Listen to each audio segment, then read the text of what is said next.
무미건조하게 이재명 대통령이 당선됐다 한 줄만 하나 띡 내보내고 말거든요. 북한 주민들은 지금 김정은이 통일을 포기하는 것에 대해서 상당히 큰 불만을 가지고 있거든요. 만약 우리도 여기에 맞장구를 치면서 그래 주한미군 나가도 괜찮다라는 시그널을 보내게 된다면 그때는 정말 주한미군은 빠지는 겁니다. 정권이 붕괴될 위기고 트럼프 대통령이 직접 호메네이의 암살에 대해서 얘기를 하고 있고 김정은은 어마어마한 공포를 느끼고 있을 겁니다.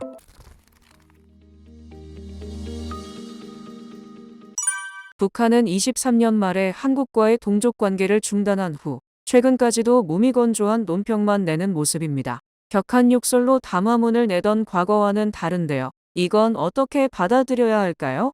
최근에 북한은 특히나 김정은은 통일을 완벽하게 포기했다라는 것이 사실은 초반에 김정은이 그런 움직임을 가져갈 때까지만 하더라도 저것이 어떤 하나의 위장술이 아닐까라는 생각을 많이 했었는데 북한의 그 이후에 여러 가지 통일의 흔적을 지우고 남한과 북한이 한 민족이었다라는 그 역사를 지우는 일에 열중하는 모습을 보면은 저게 진심이구나 라는 생각이 들거든요. 말씀하신 것처럼 최근에는 한국에 대해서 어떠한 감정도 실리지 않은 채 무미건조하게 얘기를 하고 있고 이재명 대통령 당선된 것에 대해서도 그냥 무미건조하게 이재명 대통령이 당선됐다 한 줄만 하나 띡 내보내고 말거든요.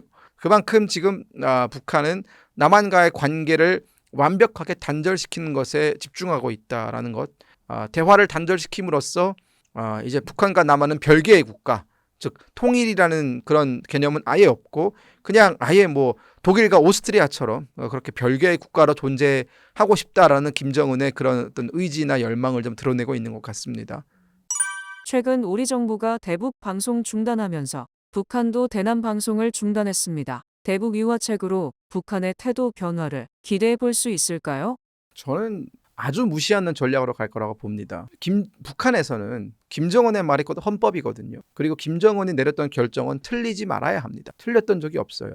북한 기준에서는요. 제 기준에서는 다 틀렸지만. 그렇기 때문에 2023년부터 김정은이 매우 야심차게 추진했던 두국가론, 이걸 다시 북한이 한국의 이재명 정부가 유화적으로 나온다고 해서 뒤집는 것은 불가능한 일입니다. 김정은이 했던 그 모든 행동과 발언을 다 뒤집어야 되는 일이기 때문에 만약 뒤집는다면 그 여파가 장난 아니게 클 겁니다. 북한 주민들은 지금 김정은이 통일을 포기하는 것에 대해서 상당히 큰 불만을 가지고 있거든요. 그러니까 할아버지와 아버지가 만들었던 여러 가지 통일의 건축비들이라든가 통일을 그게 그 사람들 입장에 적화 통일이었겠지만 어쨌든 남한과 대화를 통해서 뭔가를 하려고 했던 시도 자체 모든 것들을 다 부정하고 비판했거든요. 김정은이 앞으로는 남한과는 어떠한 대화도 하지 않겠다라고 하면서 심지어 애국가도 바꿨어요. 북한의 국가. 원래 그 북한의 국가에 삼천리 금수강산이라는 그 단어가 나오는데 문장이 나오는데 그 삼천리란 말을 아름다운 금수강산, 아름다운 내 나라 금수강산을 바꿨습니다. 왜냐하면 삼천리라는 말은 통일을 연상시킨다라고 해가지고 이제 북한은 삼천리가 아니다. 요 군사분계선 이제 북한은 그 국경이라고 하죠. 심지어 그 새로운 국경에서부터 중국까지 국경까지가 바로 북한의 영토고 앞으로도 영원히 그 영토일 것이다라고 얘기를 하고 있거든요. 그만큼 김정은이 공을 들여서 남한과의 관계를 단절하고 통일은 없다라고 기회가 있을 때마다 강조를 했고 심지어 그것을 헌법에까지도 넣어놨는데 남한 정부가 유화책으로 나온다고 해서 그것을 바꾼다? 그건 사실 김정은 입장에서는 내가 과거 했던 것들은 내가 술 한잔 하고 했던 것 이렇게 얘기하는 것과 마찬가지이기 때문에 받아들일 수가 없는 부분이. 저는 그래서 사실 이재명 정부가 굉장히 하지 말아야 할 일에 에너지를 낭비하고 있다라는 생각이 듭니다. 우리는 주로 실패한 사건에서 교훈이라는 걸 얻습니다. 그리고 문재인 정부가 대북 유화책으로 접근했을 때 북한이 우리에게 어떤 태도로 대응을 해왔는지는 우리 국민 모두가 잘 알고 있습니다. 문재인 정부와 봄이 온다, 가을이 온다라고 하면서 판문점에서도 만나고 문재인 대통령이 직접 평양까지 찾아가고 백두산 정상까지 오르면서도 분위기에 상당히 큰 훈풍이 불지 않았습니다. 그러나 북한이 그에 대한 해답은 2020년 남북공동연락사무소, 개성공단 남북공동연락사무소를 완전 폭파하는 것으로 돌아왔고요. 그리고 우리 해수부 공무원을 서해상에서 살해하는 그런 정말 천인공노할 만행으로서 우리의 그 성의에 답변을 한 겁니다.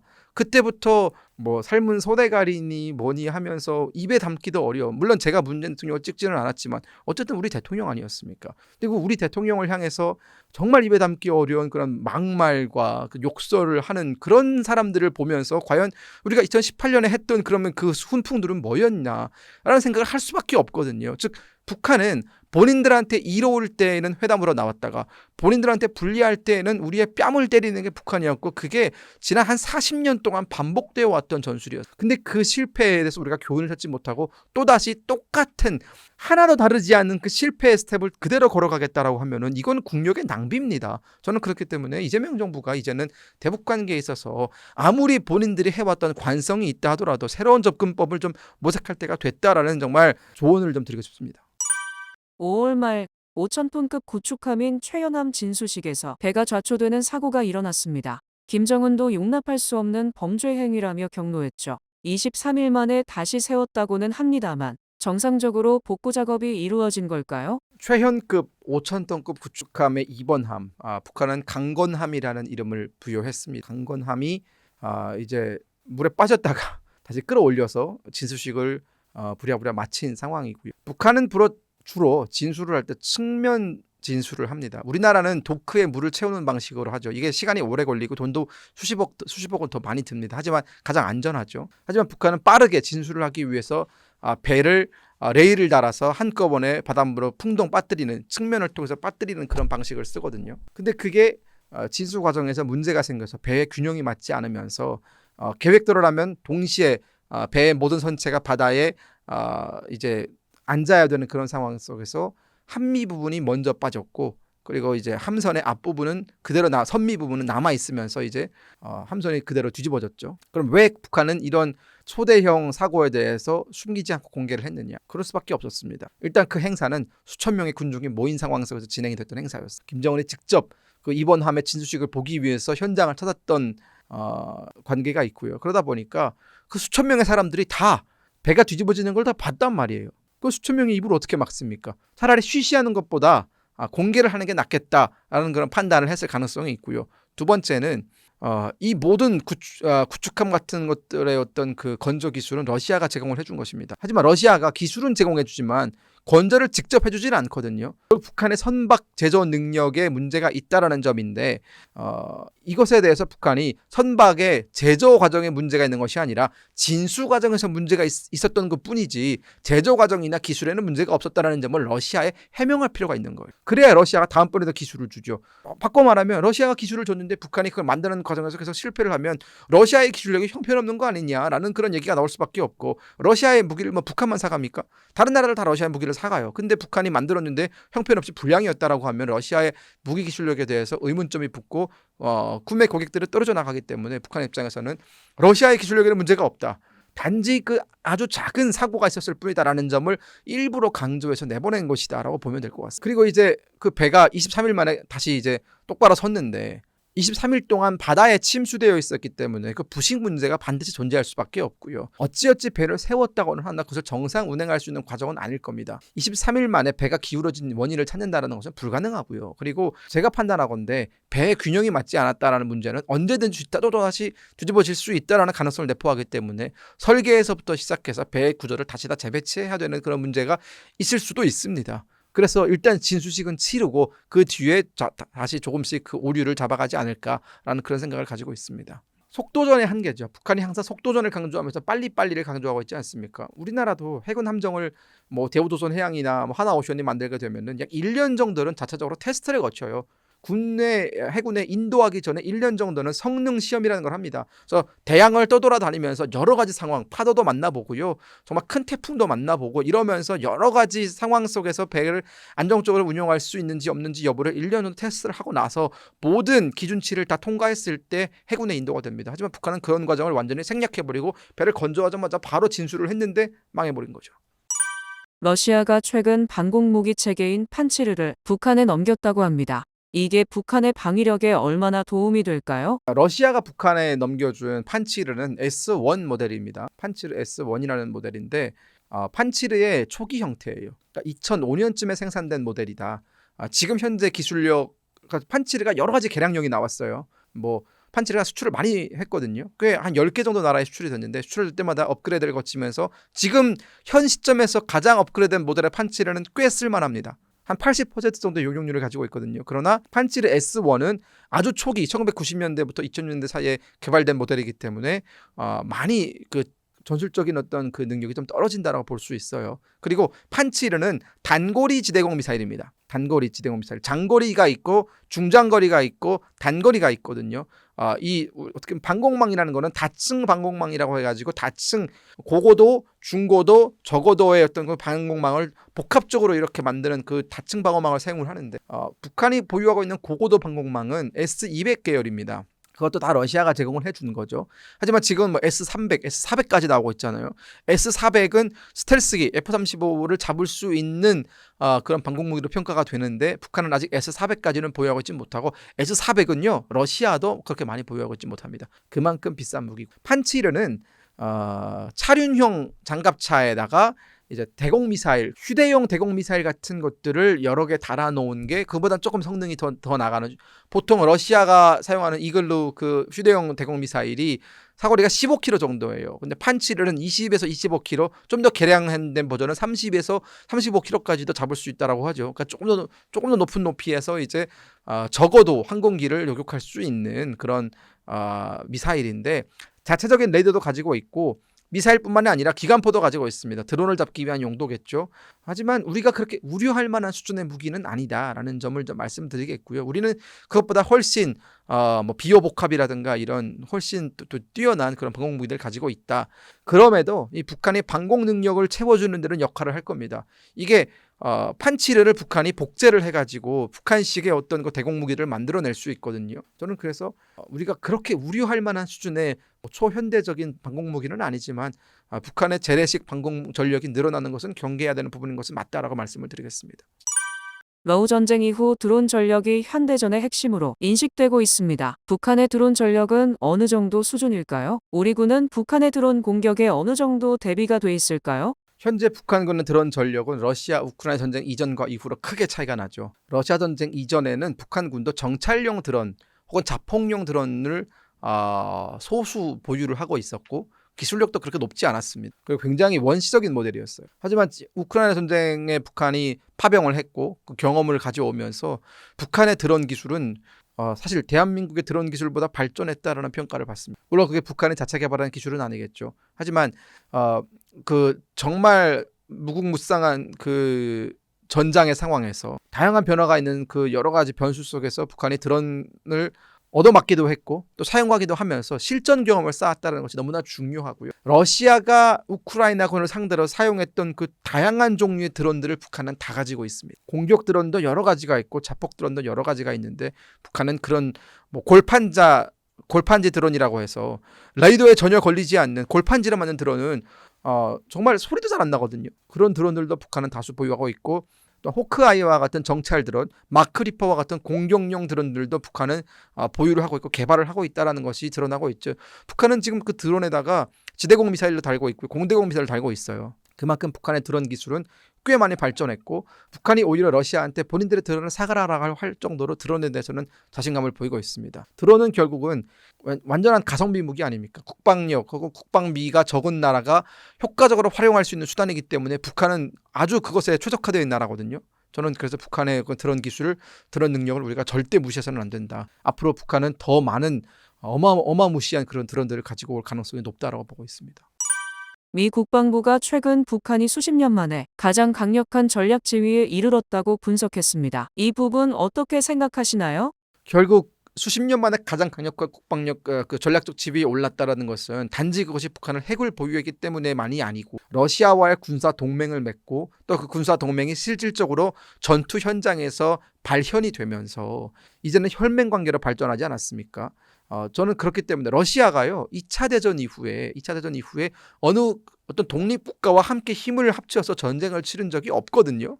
그만큼 이게 처음입니다. 그렇기 때문에 러시아와 북한 사이의 이 혈맹 관계는 러시아에게 도움이 되겠지만 결정적으로는 북한에게 매우 큰 도움이 되는 겁니다. 이제는 북한이 미국을 상대할 때 1대1로 상대를 하는 것이 아니라 러시아와 북한의 세트로 미국과 상대를 하기 때문에 미국 입장에서 상당히 골치 아파지는 것이죠. 푸틴이 김정은의 모든 것에 대해서 옹호해줄 가능성이 있고 북한의 움직임에 대해서 노골적으로 이제 뒷받침해줄 가능성이 커졌기 때문에 그 전략적인 지위가 상당히 격상했다는 점에 대해서는 의문의 여지가 없는 것 같습니다. 주한미군 일부 철수 혹은 재배치 이슈가 미국 조야를 통해 자주 들려오고 있습니다. 방위비 분담금에 대해서도 압박이 예상되는데요. 주한미군 일부 철수, 얼마나 진심일까요? 궁극적인 목적은 뭐라고 보시나요? 주한미군을 감축하는 문제는 사실 트럼프 대통령 혼자서 결정할 수 있는 문제는 아닙니다. 미국의 어떤 상원과 하원에, 특히나 미국 하원의 동의가 있어야만 주한미군을 감축할 수 있거든요. 그렇기 때문에 트럼프 대통령이 지금 하고 있는 주한미군 감축 문제는 우리에게 당면한 정말 시급한 위기는 아니다라는 말씀을 드리겠고요. 그러나 저런 얘기 하나만 나오는 것으로도 사실 많은 것들이 흔들리게 되죠. 일단 한국의 주식시장이 흔들리고요. 그리고 안보 관련해서 사람들의 많은 어떤 그 불안을 자극하는 그런 요소이기도 합니다. 저는 그래서 이 트럼프 대통령이 하고 있는 여러 가지 어떤 그 기존의 동맹 관계에 대해서 조금은 뭔가 회의적으로 바라보는 시각, 그리고 중국을 견제하기 위해서 수단과 방법을 가리지 않겠다라고 하고 있는 그 트럼프 대통령의 태도로 봤을 때 주한미군은 사실상 항상 어떤 그 변동의 변수를 가지고 있다라는 말씀을 드리겠고요. 그러나 여기서 중요한 것은 우리의 태도거든요. 대한민국이 주한미군에 대해서 어떤 태도를 가지고 어떻게 협상을 하느냐의 문제인데, 만약 우리도 여기에 맞장구를 치면서 그래 주한미군 나가도 괜찮다라는 시그널을 보내게 된다면 그때는 정말 주한미군은 빠지는 겁니다. 하지만 우리가 주한미군은 반드시 있어야 된다라는 그런 인식 하에 미국과 적절하게 협상을 벌린다면 주한미군은 여전히 남아있을 거라고 생각을 합니다. 이게 사실 뭐 중국을 막아내는 문제는 우리도 사실 거기에 해당이 되거든요. 그리고 주한미군은 단지 북한의 침공을 막아내는 역할뿐만 아니라 서해상으로 중국이 나오지 못하도록 억제하는 역할도 하기 때문에 저는 한국의 미군이 주둔하는 것이 중국을 견제하기 위한 미국의 전략적인 목표에 부합된다라고 저는 보고 있고, 그런 점을 가지고 트럼프 대통령을 설득할 가능성도 있다고 봅니다. 트럼프가 러시아와 북한과의 관계를 우호적으로 가져가고 그를 통해 중국을 견제하고 압박하려 한다는 분석, 어떻게 보시나요? 그게 현재 구도에서 가능한 일일까요? 데탕트 시대라고 혹시 아십니까? 1970년대에 있었던 시기를 우리가 데탕트 시대라고 부르는데, 냉전이 발발을 하고 나서, 냉전이 시작을 하고 나서 한동안은 러시아와 소련과 미국, 그리고 소련과 미국은 매우 첨예한 대결의 장을 펼쳤고, 그것이 우주 경쟁까지도 이어졌었고, 그러나 1970년대에 들어서면서 이대로 가다가는 정말 감당할 수 없는 국방비, 그리고 이 군비 경쟁 때문에 모두가 다 어려워지겠다는 생각으로 조금씩 그 평화적인 시기로 돌아섭니다. 그러면서 미국이 선택했던 것이 이 데탕트 시대에 맞춰서 확실하게 견제를 해야 되는 적과 그렇지 않아도 되는 적을 구분을 하기 시작하거든요. 그때 나온 게 바로 헨리 키신저의 핑퐁 외교였습니다. 물론 저는 개인적으로 헨리 키신저를 그렇게 선호하지는 않습니다만, 그때 당시 상황에서 그것이 옳은 접근법이었다라는 생각이 드는 것이, 헨리 키신저가 선택했던 것이 결국은 소련이라는 절대 악을 견제하기 위해서는 작은 악마와도 손을 잡을 수 있다라는 것이었거든요. 그게 바로 중국이었습니다. 중국 공산당과 관계를 맺으면서 핑퐁 외교를 통해서 중국과 미국 사이 관계가 원활해지니까 그만큼 소련이 고립되는 그런 위치였거든요. 당시 중국과 소련은 국경 분쟁을 여러 차례 할 정도로 사이가 매우 안 좋았습니다. 즉 미국 입장에서는 소련이라는 공동의 적을 처리하기 위해서 중국과 손을 잡을 수 있다는 것이었고, 그게 실질적으로 어느 정도는 영향을 거뒀습니다. 물론 그게 중국의 숨통을 틔워주는 지렛대가 되어서 오늘날의 괴물 중국을 만들었다라는 비판 여론도 있지만, 저는 그 두 여론 모두 타당성이 있다고 보거든요. 마찬가지로 지금 미국 입장에서 가장 최대의 적은 러시아가 아니라 중국입니다. 그렇기 때문에 중국을 약화시키기 위해서는 트럼프 대통령은 무엇이든지 할 수 있는 사람이고, 북한과 러시아 사이의 관계를 강화시켜서 중국을 자극하고 중국과 러시아와 북한 사이에 갈등 관계가 발생을 해서 중국의 국력이 다른 쪽으로 소모가 된다면 그건 사실 트럼프 대통령 입장에서 남는 장사거든요. 저는 충분히 가능성 있는 시나리오다라고 생각합니다. 북한의 입장에서 이런 생각을 하고 있는 트럼프의 임기 기간을 최대한 활용한다고 하면 어떤 시나리오를 그리고 있을까요? 한국은 또 어떻게 그에 대비해야 할까요? 근데 사실 북한이 저는 그렇게 북한의 그 외교적인 판단 능력을 높게 평가하지는 않고요. 다만 이 트럼프 정부와 들어서서 여러 가지 어떤 북핵 협상에 대해서 시나리오를 가지고 있었을 거라고 봐요. 지금은 회담을 거부하고 있지만 나중에는 또 어떤 식으로 또 극적인 만남을 통해서 또 뭔가의 돌파구를 마련할 거라고 생각을 했었는데, 그 모든 북한의 생각은 이란 이스라엘 전쟁을 기점으로 바뀌었을 가능성이 있습니다. 무엇이냐? 즉 이란도 미국과 협상을 안 하려고 했던 건 아니거든요. 그렇지만 어쨌든 지금 이란은 거의 지금 먼지나게 얻어맞고 있잖아요. 거의 정권이 붕괴될 위기고, 트럼프 대통령이 직접 호메네이의 암살에 대해서 얘기를 하고 있고, 테헤란에 사는 사람들은 모두 떠나라라고 강박하고 있고 협박하고 있고 완전히 이란이 지금 쑥대밭이 되어버렸단 말이죠. 그러니까 그걸 보면서 지금 김정은은 어마어마한 공포를 느끼고 있을 겁니다. 비록 자신이 핵무기를 가지고 있다 하더라도 생각해보면은 미국은요 북한이 지금 핵시설을 어디에 가지고 있고 핵무기를 어디에 보관하고 있는지 다 알고 있습니다. 우리도 알고 있어요. 그럼 미국이 보유하고 있는 그 엄청난 그 벙커버스터를 만약 동원을 해서 북한을 쑥대밭으로 만드는 건 이란을 쑥대밭으로 만드는 것만큼의 일도 아닙니다. 이란은 영토가 어마하게 크잖아요. 북한의 10배가 넘습니다. 근데 북한은 매우 땅덩어리가 작아요. 그렇기 때문에 김정은 하나 제거하는 것도 큰일은 아닐 거예요. 미국이 그렇게 얘기하잖아요. 호메네이를 죽일 필요는 없다. 아직까지는 이라고 얘기하잖아요. Not yet 이라고 하잖아요. 그 말은 호메네이가 지금 테헤란 북동부 어느 산골에 숨어 있다라고 하는데 어디 있는지 정확히 안다라고 그 이스라엘이 얘기하고 있거든요. 어느 벙커에 어느 방에 숨어 있는지도 안다라고 얘기를 하고 있거든요. 김정은이 어디에 숨어 있는지 다 알 겁니다. 그렇기 때문에 북한이 핵무기 100발, 200발을 보유하고 있으면 뭐합니까? 김정은만 핀셋 타격해서 죽여버리면 모든 게 끝나는 상황인데 그렇기 때문에 지금 김정은은 이 미국에 대해서 지금 매우 큰 공포를 가지고 있을 것이고 이란이 어떻게 정리가 되는지를 지금 숨어서 지켜보고 있을 겁니다. 김정은 지금 밤에 잠도 안 올 거예요. 왜냐하면 그 다음이 자기가 될 거라는 것에 대해서는 모두가 다 알고 있는 사실이거든요. 6개월 뒤에 평가받겠습니다.